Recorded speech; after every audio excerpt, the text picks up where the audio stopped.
Hi friends, it's your Aariwingsworld. So இன்னைக்கு நான் வந்து உங்களுக்கு ஆரி beginner லெவல்ல இருக்குறவங்களுக்கு நிறைய டிப்ஸ் வந்து சொல்ல போறேன். So first வந்து பாத்தீங்கன்னா எனக்கு thread work வந்து ரொம்ப வந்து கஷ்டமா இருக்கு.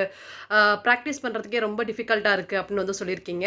So அவங்களுக்கு எல்லாத்துக்கும் நான் first சொல்றது என்னன்னா நீங்க first ஆரி ட்ரை பண்றீங்க அப்படினா எடுத்தோன bead work வந்து ஸ்டார்ட் பண்ணாதீங்க. எடுத்தோன bead work வந்து ஸ்டார்ட் பண்ணி அதுல பிராக்டீஸ் பண்ணி முடிச்சிட்டு அதுக்கு அப்புறம் thread work வரவே வராதீங்க. நீங்க இப்பதான் வந்து ஆரி work வந்து ஸ்டார்ட் பண்ண போறீங்க அப்படினாலும் நான் வந்து உங்களுக்கு சொல்றேன். சோ ஃபர்ஸ்ட் எடுத்தோனே என்ன ட்ரை பண்ணனும் அப்படினா நீங்க வந்து ஜரியில செயின் ஸ்டிட்ச் ட்ரை பண்றீங்க இல்லையா அது முடிச்சதுக்கு அப்புறம் threadல chain stitch வந்து எப்படி போடுறதுன்னு வந்து ட்ரை பண்ணுங்க.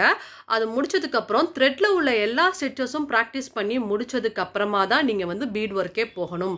அந்த மாதிரி நீங்க போனீங்கனா உங்களுடைய full concentration first எடுத்தோனே நீங்க threadல வந்து அதிகமா கான்சன்ட்ரேஷன் பண்ணுவீங்க. அதனால உங்களுக்கு வந்து thread வந்து ரொம்ப வந்து டிஃபிகல்ட்டியா தெரியாது. பட் நீங்க இதுவே வந்து bead work first பண்ணிட்டு அதுக்கு அப்புறமா நீங்க thread work பிராக்டீஸ் பண்ணும்போது bead work ரொம்ப ஈஸியா இருக்கிற மாதிரி ஆட்டோமேட்டிக்கா உங்க மைண்ட்ல வந்து ஃபிக்ஸ் ஆயிரும். சோ அதுக்கு அப்புறம் நீங்க thread பிராக்டீஸ் பண்ணும்போது ரொம்ப டிஃபிகல்ட் அப்படி நினைச்சே வந்து thread வந்து பிராக்டீஸ் வந்து ஒழுங்கா வந்து பண்ண மாட்டீங்க. சோ நீங்க இப்பதான் வந்து ஸ்டார்ட் பண்ண போறீங்க அப்படினா ஃபர்ஸ்ட் நீங்க thread work பண்ணி முடிச்சிட்டு பிராக்டீஸ் பண்ணி நல்லா ஸ்டிச்சஸ்லாம் பண்ணிட்டு அதுக்கு அப்புறமா வந்து bead work வந்து ஸ்டார்ட் பண்ணுங்க. இது வந்து ரொம்ப ஒரு அழகான டிப். சோ என்னோட ஸ்டூடண்ட்ஸ்க்கு எல்லாத்துக்குமே நான் ஃபர்ஸ்ட் thread work பிராக்டீஸ் எல்லாம் கொடுத்து முடிச்சு கம்ப்ளீட் ஆனதுக்கு அப்புறம் தான் நான் bead workே போவேனே தவிர நான் யாருக்கும் ஸ்டார்டிங்ல bead work வந்து ஸ்டார்ட் பண்ணவே மாட்டேன்.